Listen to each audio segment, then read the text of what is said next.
Berserker et bienvenue dans cette nouvelle vidéo. Aujourd'hui, on va parler de l'épisode 5 d'Oshinoko, ou plutôt d'un thème qui est la manipulation par rapport à ce que Kana a subi à ce moment-là.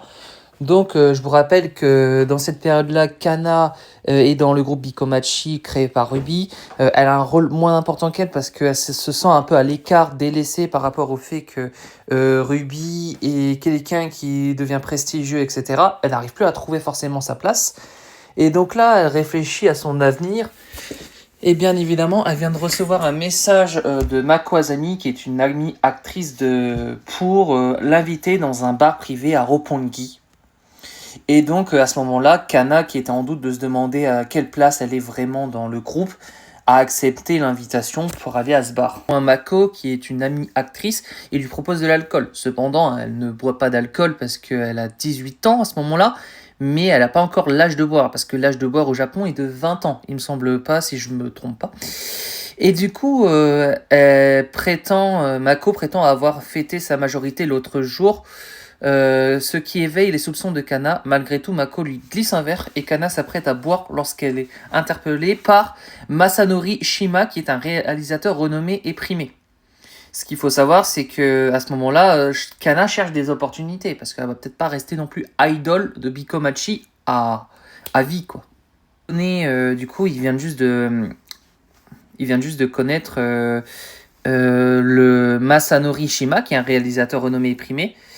Et du coup, lui, il va proposer un rôle à Kana. Il va proposer d'apprendre à la connaître, etc. Parce que c'est très important de connaître ses actrices. Et c'est pour ça que Kana va accepter d'apprendre à le connaître. Donc, il s'exprime qu'en gros, elle a on va dire elle a du talent dans son milieu. Et donc, c'est ce que ce réalisateur va mettre le doigt sur le talent de Kana, et du coup, c'est pour ça que, en gros, il la sous-estime pas du tout.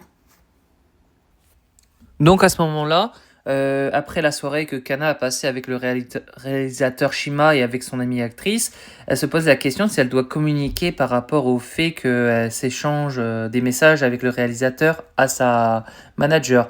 Mais après, elle dit qu'elle va aller continuer à le rencontrer, etc.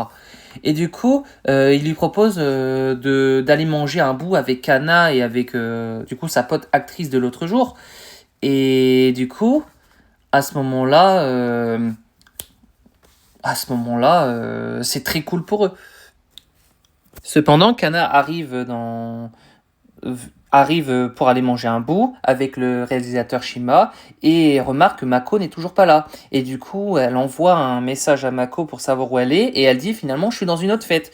Donc, on se pose la question si Kana s'est pas fait berner à ce moment-là, parce que le fait qu'elle lui dit je serai là, mais finalement qu'elle sera pas là et qu'elle est avec des autres personnes dans une autre fête, etc. Elle a des infos comme quoi les deux sont en tête-à-tête, que le réalisateur Shima est en tête-à-tête avec Kana, en sachant que Kana a 18 ans à ce moment-là. C'est pas une mineure, hein. Et donc, on va continuer avec la suite. Le tête-à-tête se passe bien. Kana et le réalisateur Shima se retrouvent dans un restaurant pour discuter. Shima évoque les différences entre les acteurs étrangers et ceux du Japon. Il souligne notamment que les droits des acteurs à l'étranger sont protégés par les syndicats, tandis qu'au Japon, ils sont souvent traités comme des simples ouvriers et deviennent de simples pions dans les luttes intestines des distributeurs, sans aucune perspective d'évolution. Kana semble surprise par la passion de Shima pour le bien-être des acteurs et par la sincérité de ses propos. Elle s'entend bien avec lui et apprécie de discuter sans se prendre pour une idole. Elle est heureuse de retrouver l'univers familier du théâtre. Cet univers qu'elle n'avait pas retrouvé depuis longtemps, parce que comme elle s'était mise dans un groupe d'idoles, parce qu'elle est devenue idole par rapport au fait que Aqua avait insisté l'autre jour pour aider sa sœur à former leur groupe, et elle a pu retrouver forcément le théâtre. Oui, après on peut dire qu'il y a eu il y a eu Tokyo Blade comme pièce de théâtre, mais bon, c'est pas pareil. Là, c'est vraiment dans des films, alors que là, c'était de base un groupe de théâtre avec La La Lai pour une prestation d'une réadaptation d'un manga, tu vois. Donc, c'est vraiment différent de ce qu'elle va retrouver. Et donc là, elle se sent confiante parce qu'il y a au moins quelqu'un qui comprend à peu près ce qu'elle veut faire et quelqu'un qui ait de l'estime pour Kana. Et à un moment donné, Shima laisse entendre subtilement qu'il souhaite que des acteurs talentueux comme Kana soient davantage reconnus et commence à parler de sa prochaine production.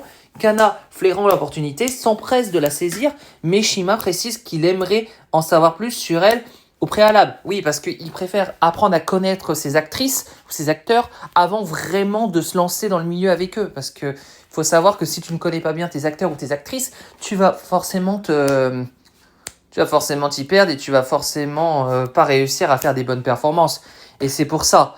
Et du coup, après la fin de cette discussion au restaurant, le restaurant ferme. Et du coup, on a Shima qui propose à Kana d'aller dans un autre bar. Se souvient alors que Kana est encore mineure. Ah, parce qu'elle est mineure, elle est pas majeure. Mais c'est à quel âge la majorité au Japon? C'est 21 ans? 20 ans peut-être? Kana obstiné refuse de laisser passer cette chance, consciente qu'un rôle ici permettrait de lancer sa carrière d'actrice. Kana affirme être majeure, même si elle ne peut pas boire et souhaite poursuivre leur discussion. Du coup, Shima réfléchit un instant et lui dit d'aller dans son bureau parce qu'elle pourra encore voir ses employés.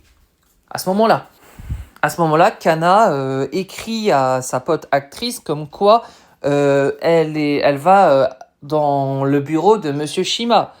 Et du coup, comme elle a toutes les informations, et elle lui répond, etc. Mais vous allez voir que un peu plus tard dans la vidéo, elle va commencer à faire des siennes.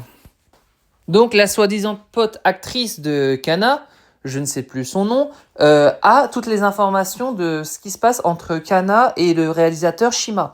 Et du coup, à ce moment-là, elle décide de contacter des paparazzis pour aller infiltrer la vie personnelle de Kana et plutôt du réalisateur Shima. Ou plutôt aussi pour nuire à Kana, parce qu'à ce moment-là, en contactant ces paparazzis, elle va avoir un gros scoop. Et à ce moment-là, dès qu'elle va déposer des scoops, parce que c'est la vie privée, elle va atteindre la vie privée de Kana. Et c'est comme ça que je le comprends.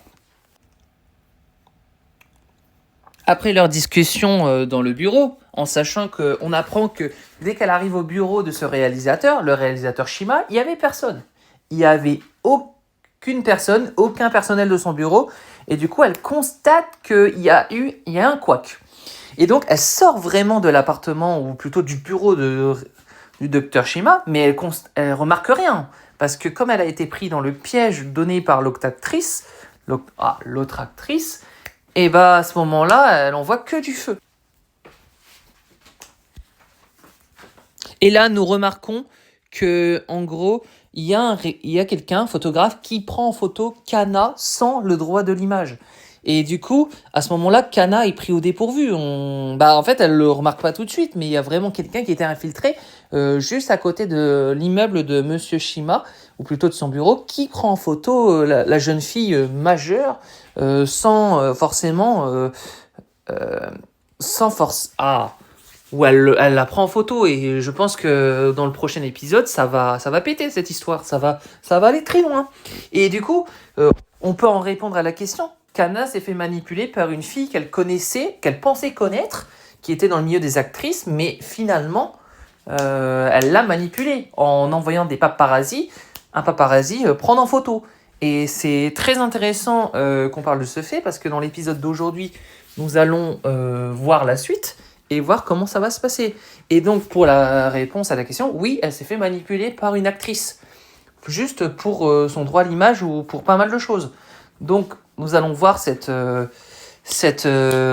sujet éclater dans le prochain épisode, et on va revenir avec la suite, voir comment ça s'est passé. Mais on va dire que c'était à peu près un petit résumé de l'épisode 5, avec, bien évidemment, on parle des paparazzis et de Kana. Voilà, merci d'avoir regardé la vidéo, j'espère que la vidéo vous aura plu. Je vous dis bye tout le monde et à une prochaine pour la suite ou une nouvelle vidéo.